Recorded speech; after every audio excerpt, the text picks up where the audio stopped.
BBC Sounds. Music, radio, podcasts.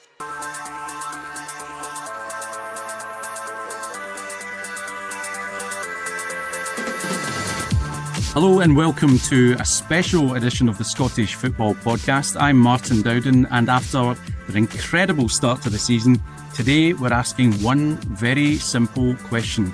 40 years since they last did so, can Aberdeen realistically win the league? On to Shinichi, it's a great ball and chance, goal! McGrath's in, McGrath on the left boot, scores!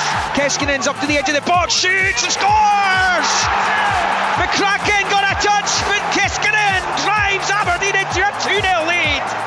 The Dodge supporters in complete dreamland this season. Now, I'm aware that may sound fanciful, but as we'll be hearing, stranger things have happened. I think the biggest surprise in that season was how much the big three from Istanbul, how poorly they performed. The Scottish Football Podcast. I'm joined on today's Scottish Football Podcast by Aberdeen fan, but he tells me he's impartial, JJ Bull of The Athletic. Hi there, how are you doing? Hello, very impartial, feeling very impartial today. Yeah, and David Robertson, the former Aberdeen and Rangers fullback, who I believe won numerous titles with Rangers, not so many with Aberdeen, but you'll have a good idea anyway. David, welcome, and I'm glad you finally worked out how to use your phone. Yeah, that's the problem getting old. You sort of lose contact with the real world or the modern world now, but made it in the end. Brilliant, excellent. Right, JJ and David, before we get started properly, have each of you got a highlight of Aberdeen's season so far? I'll start with you, JJ. In the cheat answer is just how the entire thing's gone. Like, the change of manager has brought in a style of football that's really fun to watch. It's clear, it's working well. It's brought like renewed confidence and momentum behind it. But if you want a specific moment, I really like Papagay's goal against Motherwell, where he ran halfway down the wing and cut inside to thump it top corner. That was really fun. Expertly taken by Guy, and he rushes away. Papagay, oh, it's a stunning finish. You would, of course, being an Aberdeen fan, mention Papagay, the guy that's out till January, but there we go. Never mind. David, have you seen a highlight from Aberdeen so far this season? I think it was just the ending to yesterday's game, being 2-1 down, coming back to win. And here's Duke down the left-hand side, fancies his chances against Forrester, he's into the byline, pulls it back, chance, goal! Palaversa scores! Wonderful play by Duke down the left, the returning man, and Antti Palaversa's first goal for Aberdeen might just have kept the winning juggernaut going here. And then obviously, there's a bit of icing on the cake. Duke comes on, gets booed on, goes down the line, whips the ball in, and I know what it's like from my time at Aberdeen, that when you're up against it and there's a bit of belief with the crowd, anything can happen. It's just the atmosphere, because it's a long time since Pittodie's been the way it was yesterday, and I think everybody's got to take that moment and make sure that happens again, because there's going to be bumps on the way, and I just think that just the whole atmosphere, and a lot of people have said it's a little bit of luck, but I don't think it is. Yeah, we'll come back to that game yesterday against Hearts. Absolutely incredible stuff. We're also going to hear a little later from Turkish football expert Kaan Bayazit and another Aberdeen legend, Theo, as I checked with him, Theo 10 Caat, about the example of where disruptor teams or outliers have upset more dominant teams to claim league titles in recent times.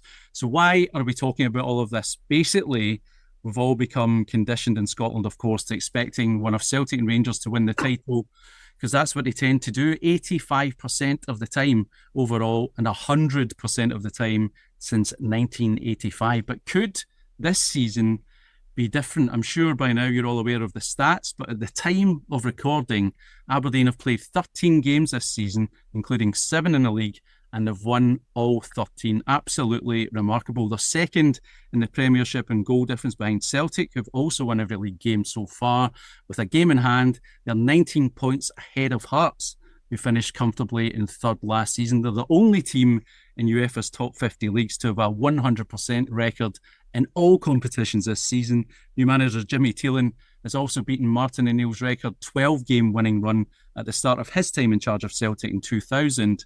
Now, as all managers do, Thielen says the only league table he'll concern himself with is the one next May, but we're not managers, so let's speculate a little, or how about a lot. How impressed, David, have you been by Aberdeen so far this season? I think it's night and day, and I think the difference this year is they've actually beaten teams without playing particularly well, and they're beating teams that they couldn't beat last year or the year before.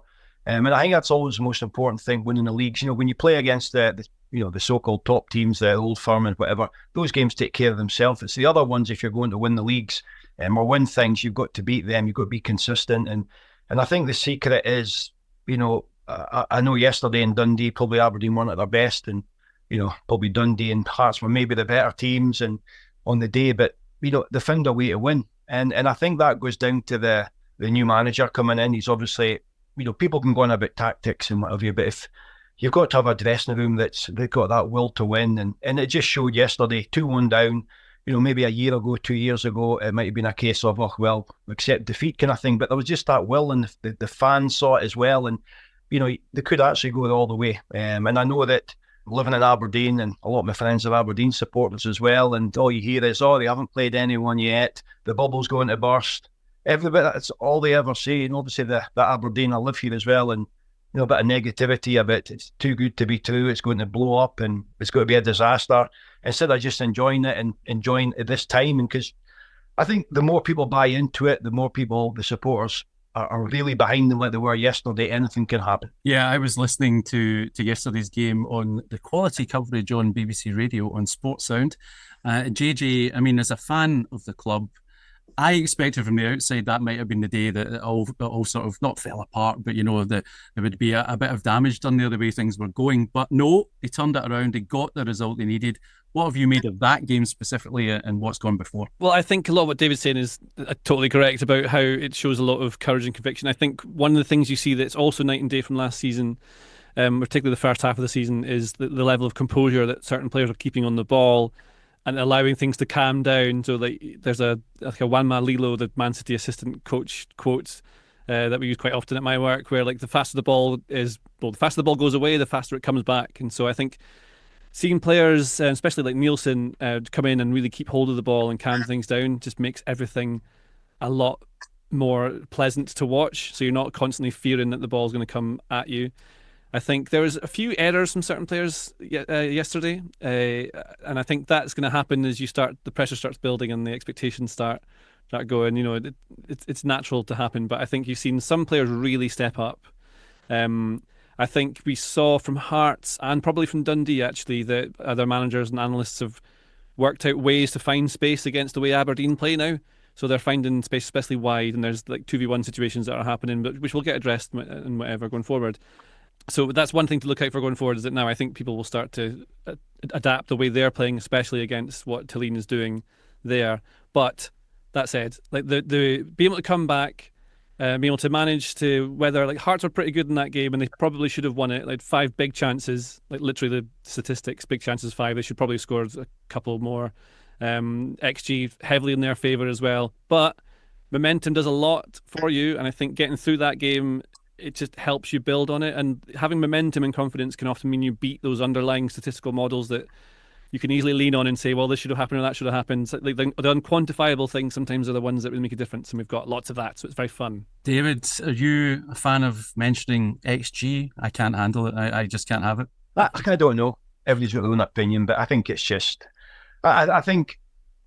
I listened to Billy Doe's on the radio yesterday, and this is a completely different topic, and someone said to me, says, do you think Aberdeen are lucky? There was a red card, there was this. And, I was thinking to myself, you can't be lucky in 13 games. You can work and get your own luck, but there's just a belief within that team. And you look at the bench when, players came on at the end, it was just night and day compared to maybe a year or so ago. JJ mentioned the word momentum there, David.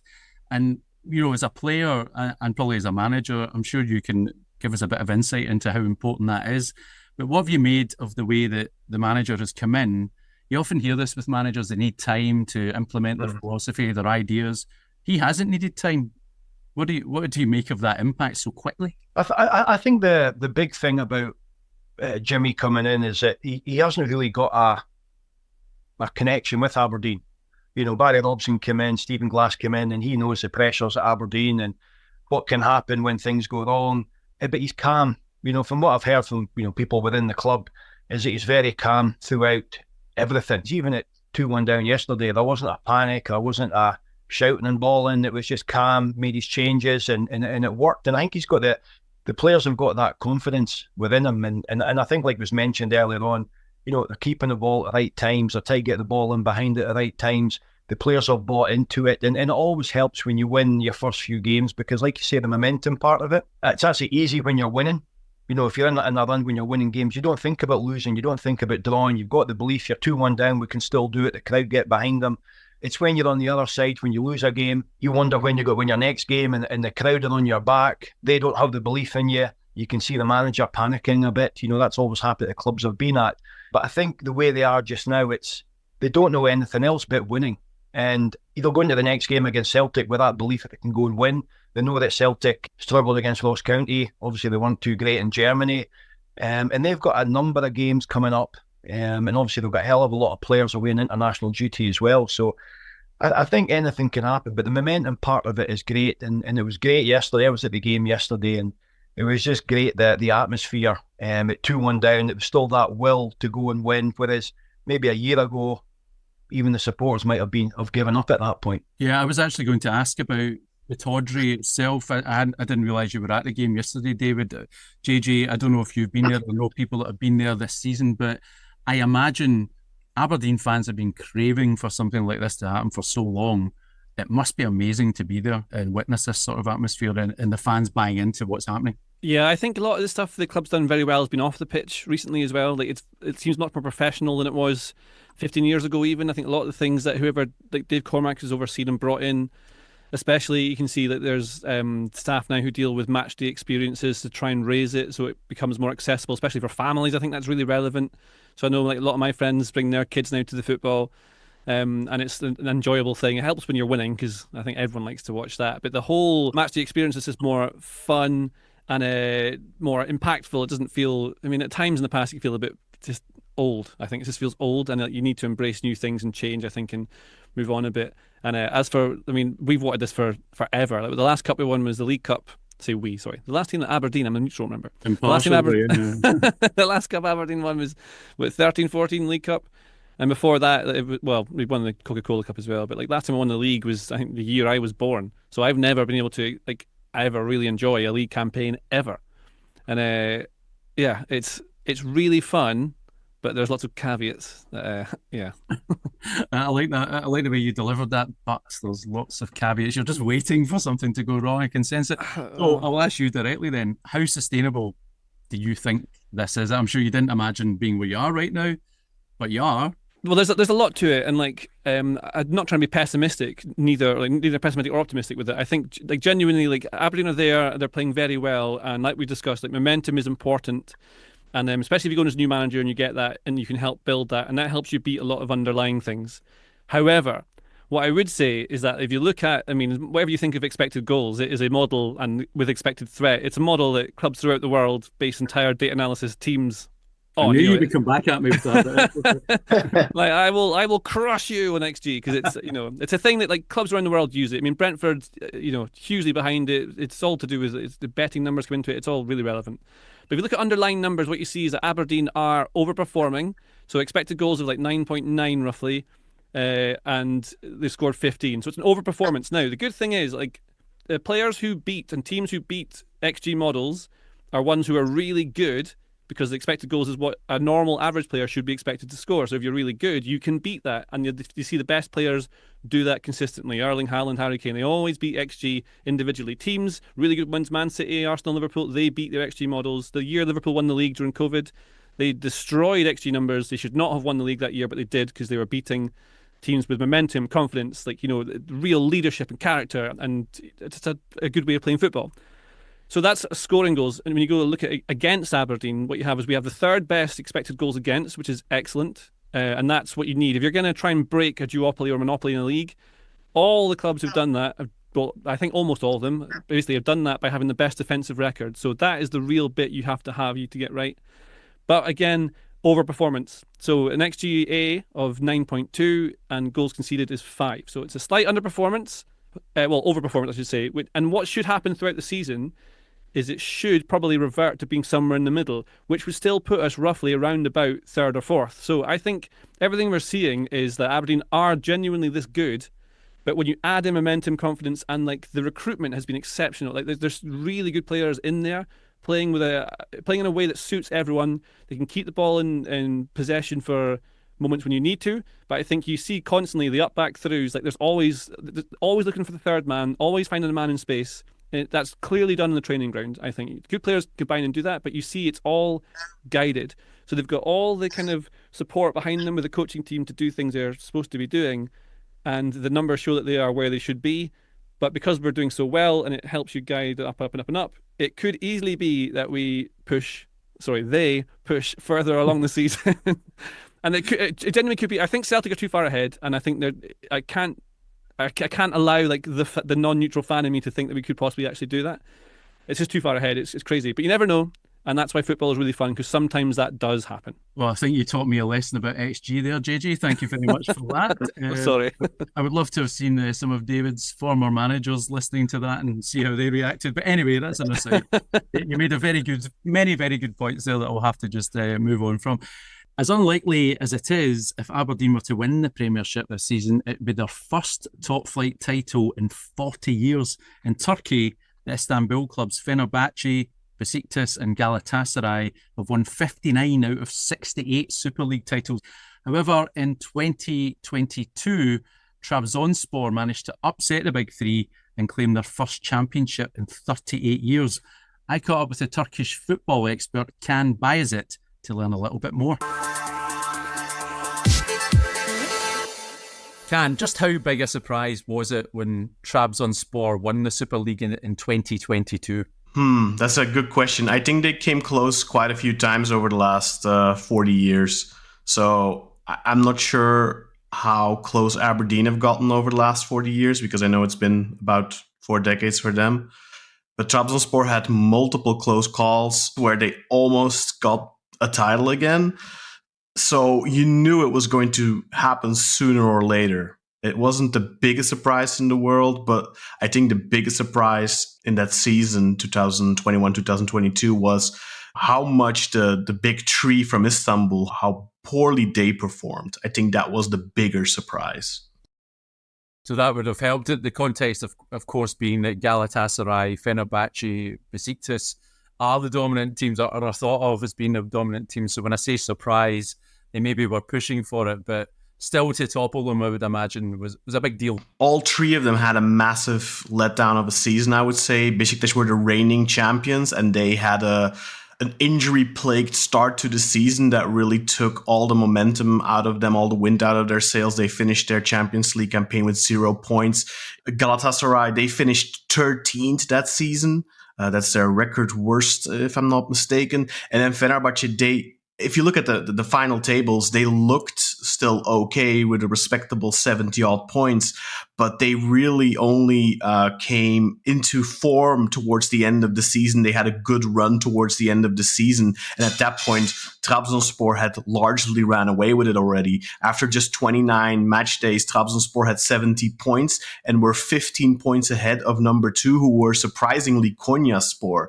So for Trabzonspor to be successful that season, it wasn't just due to themselves being good. It was also due to the regulars underperforming. And I think for Aberdeen, for example, or for any team that doesn't have that experience of fighting for a championship year in, year out, I think it's very important that you need a little bit of luck as well, that the usual suspects maybe aren't going as strong as you would expect. So I think for Aberdeen, what's going to be very important is just to focus on themselves, not look too much towards the competition, and see where they stand in, match day 20 or so. Yeah, very much about hanging in there. And I think you make a good point. They probably will rely on the top two, or Celtic and Rangers, maybe not performing consistently over the course of the season. The one thing I can guarantee is the current champion Celtic won't finish 13th, because there's only 12 teams in the league. So that won't be happening.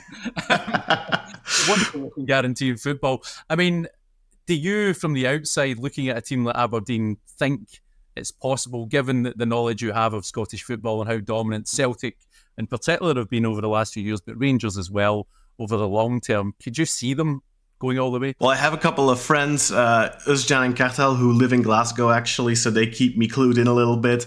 But Oh, it's so difficult. I think it's very important. What was important as well for Trabzonspor back then was you need a healthy combination of experience. And with experience, I don't just mean like older players, but you need guys that know what it is to fight for championships, that know what it is to win championships. I'm not quite clued in on Aberdeen's squad. I don't know if they have players like that who have that experience, who know what it is to win trophies.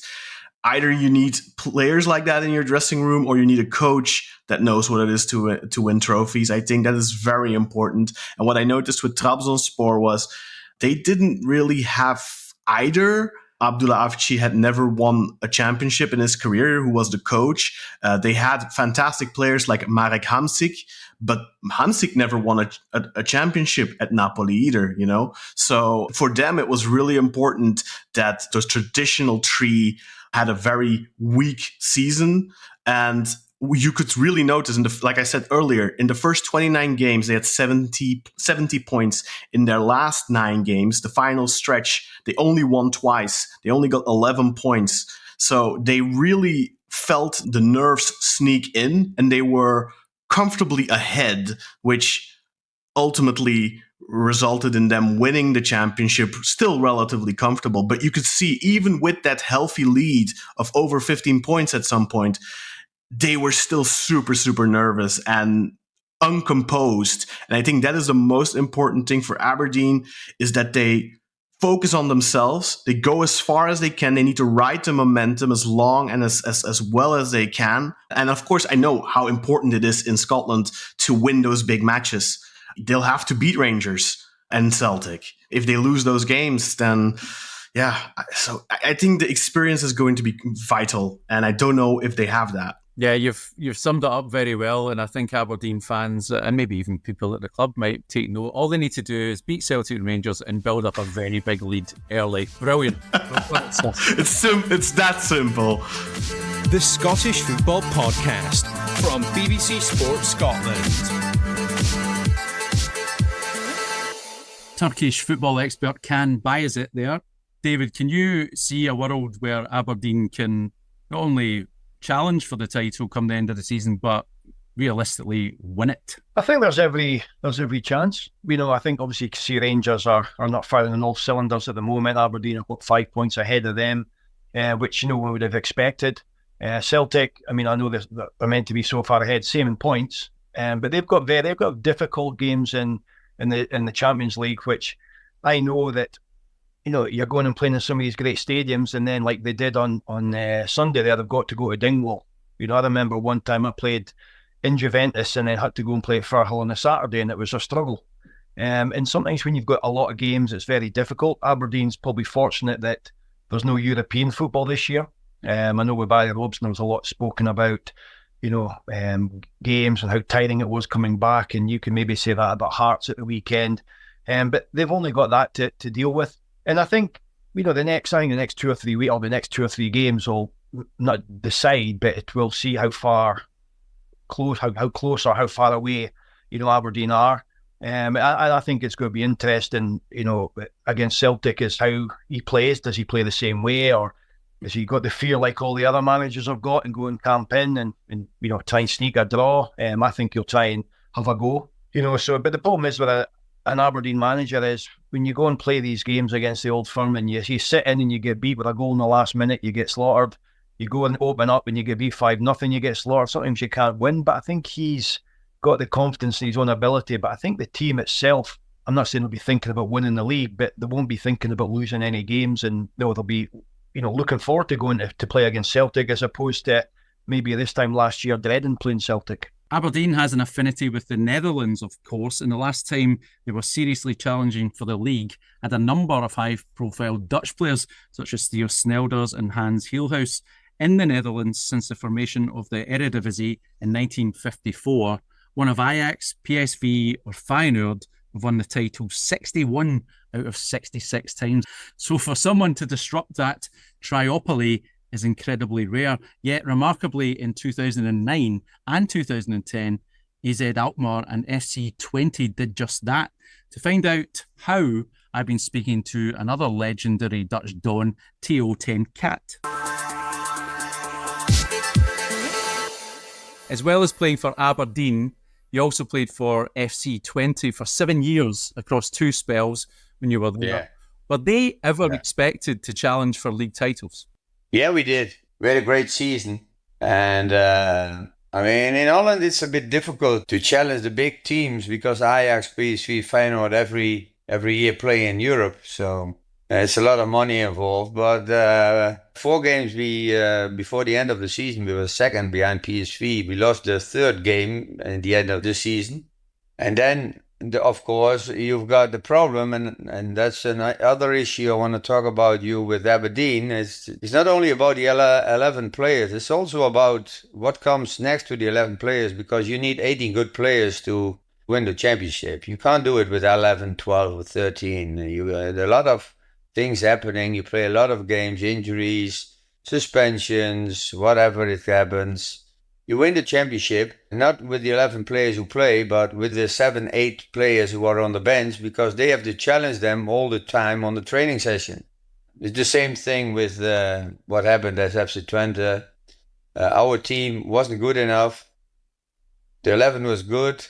The bench wasn't that good. We got suspension. We got injuries in the last 3 games, and we lost the 3 games, and then we finished 3rd.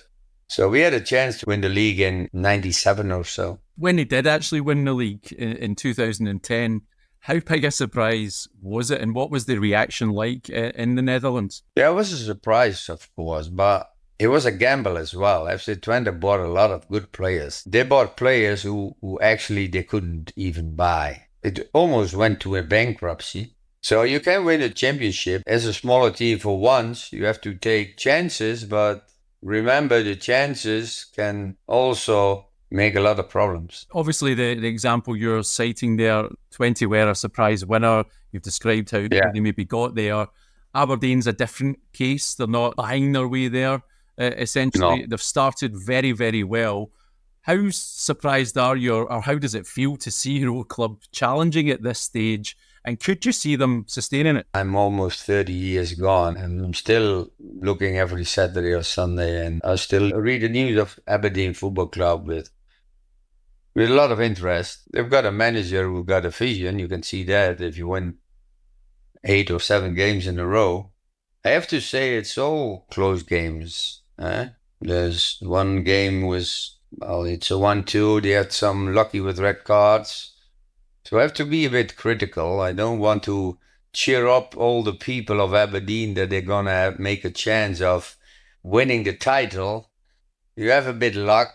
And sometimes you need luck. But I had a look on the coming games, the 5 games. If you give me a call back after the 5 games, I can give you an honest answer. But to be honest, I'm impressed with the result Aberdeen is doing just now. I mean, if you're in a row, anything can happen. They're full of confidence. Celtic is having a doing in the Champions League. What will happen with the Celtic in the Champions League?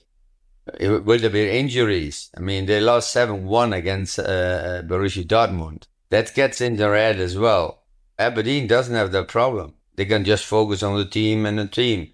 And that's the same with Rangers as well. To be honest, it wouldn't surprise me if Aberdeen would win against Celtic. It wouldn't surprise me if Aberdeen wins against Rangers. Not at all. They've got a lot of confidence. You need a bit luck, of course.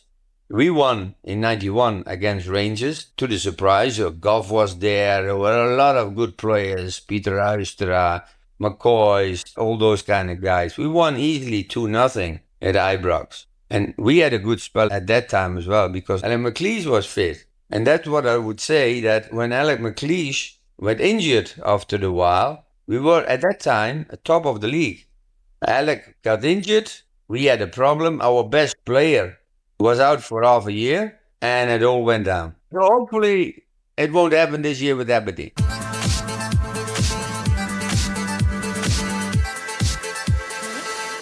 Theo 10 Caat there. And the point about going to Glasgow in particular, I mean, you'll have done that with Aberdeen, David. Is it as much a mentality thing rather than the football part of it that Aberdeen seem to be, doing so well right now? Yeah, well, I just going on to my time at the old firm. When I was coming at the tail end of Aberdeen's success, a lot of the players had left, the Gothenburg Heroes had left, but Willie Miller and Alan McLeish were still there, and they still instilled the belief in the rest of the team that you can go there and win. And I felt that left a little bit when Big Alec and Willie left. There began to be a bit of doubt about going there. But I think the current team and the way things are going, it'd be going about momentum, a bit of confidence as well. I mean, I think Aberdeen could feel they could go and beat anyone on current form. But I just think that, it's a long season, but, it's a long season for everyone. But Aberdeen have had a fantastic start, and, I think anything's possible. JJ, what do you think it would mean, not just for Aberdeen, obviously it would be absolutely amazing for Aberdeen, but if a club could take the title and it not be Celtic? We've done it obviously so many times recently, but Rangers as well. I mean, if Aberdeen were to do it, I mean, I don't know, I would just lose my mind. I'd be so happy. Like, it makes you so emotional. It's so important because, like, everyone who watches football and you supports a club, it becomes like an embodiment of you, and it can ruin your weekend, it can ruin your week. Like, genuinely this season, I really am enjoying my job, like watching football all the time, because the team's doing really well. So it makes life better when it's like that. If we were to win the league, it's like a little stamp on it. I think it's really fun and enjoyable just having a team that you can feel proud of and that you enjoy watching, and know that you can go into exactly what David's saying. Like, I think they can go into games knowing they can beat them now. And that confidence is enormous. Like, you can't buy that. And having that going into places like Celtic Park and Ibrox, that will be huge this season, and means that you can play in different ways, because hopefully they don't, maybe crumble or make a mistake when you shouldn't do.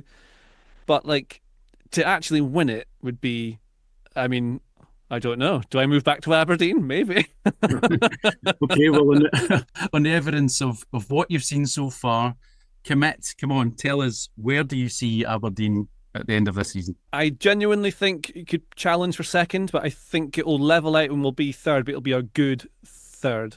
But I want to say we'll challenge Celtic all the way. I think things. Yeah, I think things we'll just see a few things go certain ways in the next few games, and it won't be that Aberdeen are playing bad or anything's changed. It just will happen naturally. But if it keeps going, I remember when Leicester won the Premier League in England, like it was just momentum, and it can take you a long way. So exactly what I was about to mention today. Yeah, Leicester City. There's the example. There's the template. David, where do you see them finishing? I think I probably think the same thing, second or third. Again, I think the next 2 or 3 weeks, 2 or 3 games will dictate a lot of that. But never anything could happen. I mean, you look at Leicester. I think Leicester. I listened to a podcast with Mark Albrighton, and he said that they did their bonuses and negotiated their bonuses with chairman, and they negotiated for 8th place. They didn't have a bonus for winning it. That's how much they didn't even expect to finish in the top 8. So I think Aberdeen will just quietly go about their business and listen to Jimmy on interviews and that. He doesn't give much away. He's very sort of keeps everything close to his chest, and you get some managers that come in and we can go all the way. But I think going into the last quarter, I think you'll know exactly where everybody's going to end up. But I think Aberdeen, certainly second and third's not, certainly achievable, and you never know, you may get the real unexpected one and winning the whole thing. I sense that the player within you there, David, just came to the fore when you started referring to bonuses, and I think your advice to Aberdeen players is to go and renegotiate the contracts right now. Yeah, exactly. Yeah, that might help. Right, that's enough for now. Thank you very much to both you, JJ and David. Theo 10 Caat, Kaan Bayazit, and thank you very much to you for listening. Remember, the Scottish Football Podcast is here bright and early every weekday morning, so do make sure you subscribe on BBC Sounds. That's it for us. Thank you very much for listening. This is the shocking moment English football has been dreading. My name is Moses Swabu, and I used to be a professional footballer, but then I got in deep with organised crime and became a match fixer operating in the English League. A match-fixing investigator has highlighted 2 matches he says appear to have suspicious betting patterns. How honest are you going to be with me? This is 100%. Join me for Sports Strangest Crimes presents Confessions of a Match Fixer. Listen on BBC Sounds.